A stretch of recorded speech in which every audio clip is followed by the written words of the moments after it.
नमस्कार, मैं उर्विका Saraswat India news 64 से आई हुई हूँ किशनगढ़ में।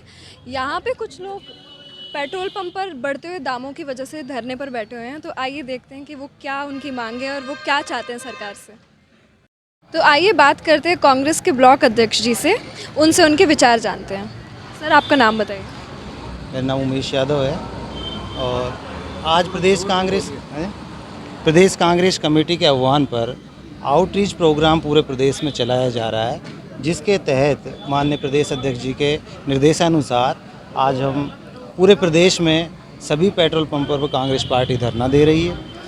आप देख सकते हैं कि आज पेट्रोल का दाम 110 रुपये के आसपास पहुंच चुका है, डीजल 100 रुपये लीटर के आसपास पहुंच चुका है। पूरे देश की जनता त्राहिमाम कर रही है, लोगों का जीना दूभर हो गया है। आप महंगाई की हालत ये हो गई है कि लोगों की जेब में कोरोना की वैसे ही मार पड़ी हुई थी, लोगों की जेब में पैसा वैसे ही नहीं है, ऊपर से ये महंगाई आप देख सकते हैं। दालें महंगी हो गई, साबुन महंगी हो गई, तेल महंगा हो गया, खाद्य तेल महंगा हो गया। जो भी रोज़मर्रा की चीज़ है देश में, उनके भाव में आग लगी हुई है। आम आदमी का, गरीब आदमी का जीना दूभर हो रहा है। इसलिए हमारी पूरी कांग्रेस पार्टी पूरे देश में ये माननीय प्रधानमंत्री से मांग करती है कि पेट्रोल और खाद्य सामग्री के भाव में कमी करे, जिससे लोगों को राहत मिल सके, नहीं तो लोग बर्बाद हो जाएंगे। आपने देखा 2 साल से कोरोना की मार चल रही है, रोज़गार इन्होंने छीन लिए,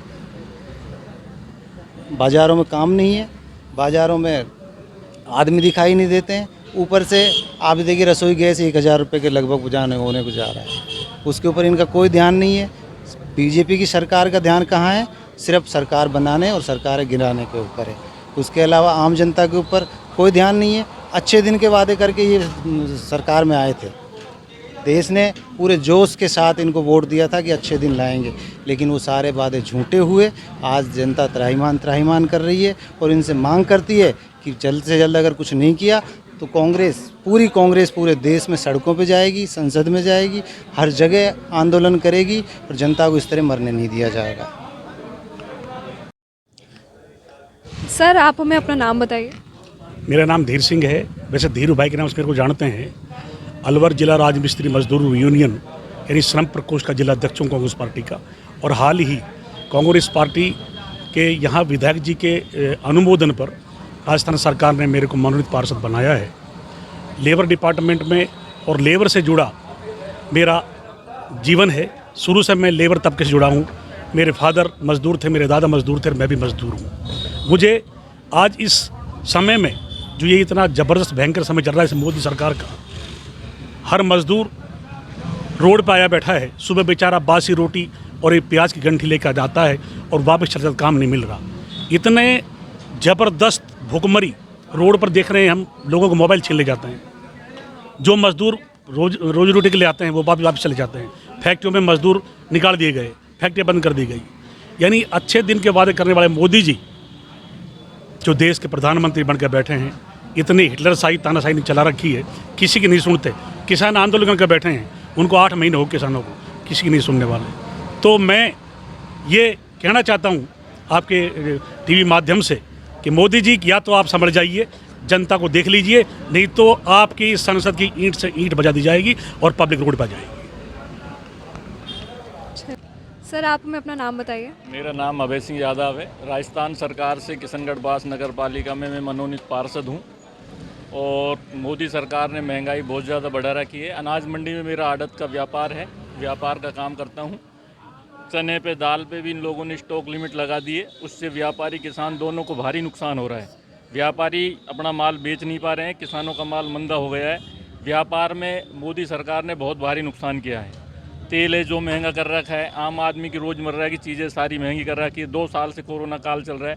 कोरोना काल में जो हमारे देश की स्थिति है, देश की आर्थिक व्यवस्था की, जीडीपी की कमर तोड़ के रख दी मोदी सरकार ने। अगर मोदी सरकार ने अपने आप में सुधार नहीं किया तो हम लोग सड़कों पर धरना देंगे, प्रदर्शन करने और आने वाले टाइम में मोदी सरकार को उखाड़ फेंकेंगे। धन्यवाद। एक प्रधानमंत्री चुना ये सोचकर कि वो हमारे देश को बहुत ऊंचाइयों पे ले जाएगा। बड़े दुख की बात ये हुई हमको कि उनके द्वारा ये कहा गया कि हम 60 रुपये के पेट्रोल को 40 रुपये कर देंगे।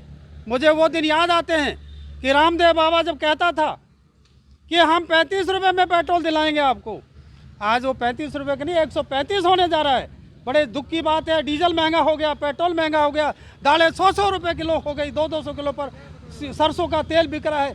आज हर चारों तरफ महंगाई का दौर चालू हो गया। अब आप देखिए कि देश किस दिशा में जा रहा है। उस माननीय प्रधानमंत्री जी से मैं एक निवेदन और पूछना चाहता हूँ कि आप हे प्रधानमंत्री, आप हमें ये बताइए कि हम किस दिशा में जा रहे हैं।